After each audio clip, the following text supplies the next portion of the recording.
Before the break, Jimmy and Luiza headed out to dive at some local condos, and the lobsters were everywhere.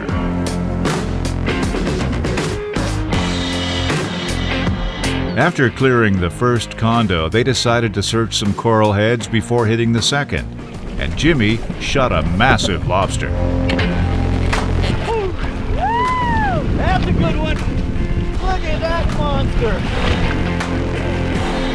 That's the other reason the Neritic Polespear is so handy to have when you're lobstering, is that it keeps you from getting stung by lionfish, because you can just shoot them and pull the lobsters out instead of sticking your whole arm into the rocks or wherever you may be sticking your arm into and potentially getting stung by a lionfish or getting bit by something that could be in the rocks.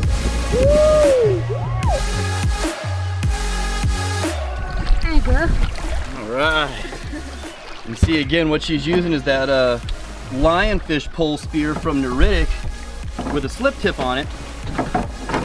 It's better for the lobsters. And here it is right here. Not a real big Polespear. Perfect for lobsters. Perfect for little snapper, things like that. Hogfish. Awesome. That next rock had a lot of lobster in it as well. Luiza saw a really nice sized lobster in there. She got set up and breathed up and ready to go down and shoot it. We take our time on the surface because it does take up a lot of energy swimming in the current and floating and just staying over top of the rock. And you want to go down and position yourself right so that you have the most time possible in case the lobster crawls up in the side of the rock or in case there's a lionfish or something there. You don't want to rush it and just stick your arm up in a rock and grab a lobster. And then Luiza swam down, got her eyes on the lobster and shot it, but she couldn't pull it out of the hole because it turned sideways on her, so she left the Neritic Polespear down there in the rock and swam back up to the surface for a minute. I got him. Take a few breaths, he's not going anywhere. That was exactly what she should have done, is swim up, get another breath, and go back down for the lobster.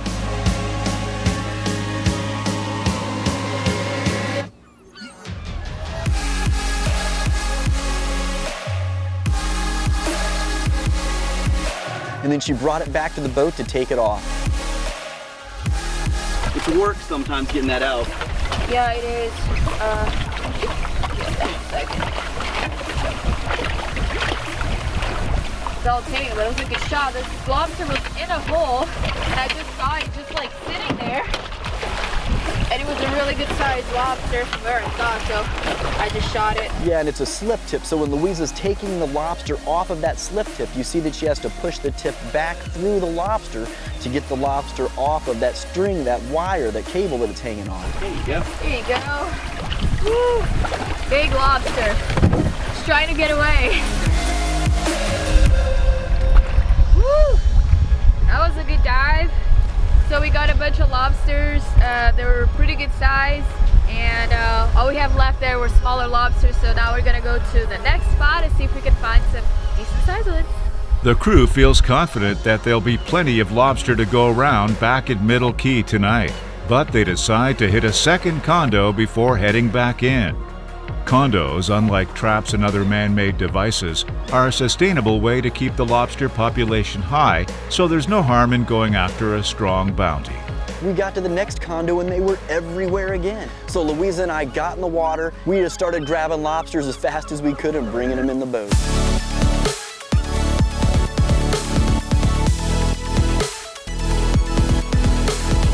Then Luiza went down again to grab a lobster.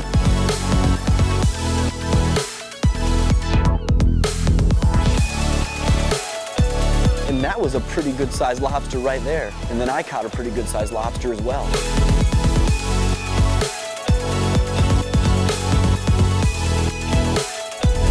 Another nice one.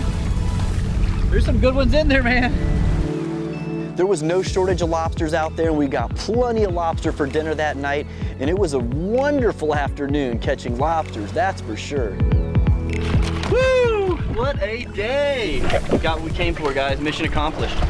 After clearing out 2 packed condos, Jimmy and Luiza have plenty of lobsters to feed themselves, the camera crew, and the staff back at Middle Key, so they head back to the island to prep them for dinner. All right, guys, so we just got done lobstering. We're out here back at Middle K and breaking up the tails. All we really have to do to get these off is just take it like this, and just twist the head and the tail in opposite directions, and that'll happen. And of course you want to take that poop line out. If you were gonna take it out, you can use their antenna to do that. We're actually gonna split these tails later on when we grill them and cook them and stuff, so we're not gonna have to worry about it too much. I got most of that out when I pulled it. We can stick the antenna in and pull the poop and stuff out that you don't want. Look at this monster here. Holy cow. It's probably one of the biggest ones today. Monster. Look at that. Wow. And we're keeping the heads too, because we're gonna crush these up later on. We're gonna use them to catch mutton snapper, to lure other fish in there. It's excellent chum.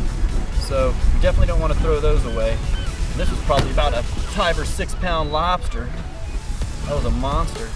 Bahamas is an amazing place to catch lobsters too. It's easy to do.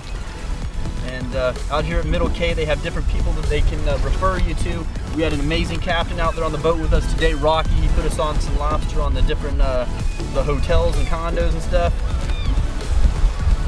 We're getting them. We are getting them.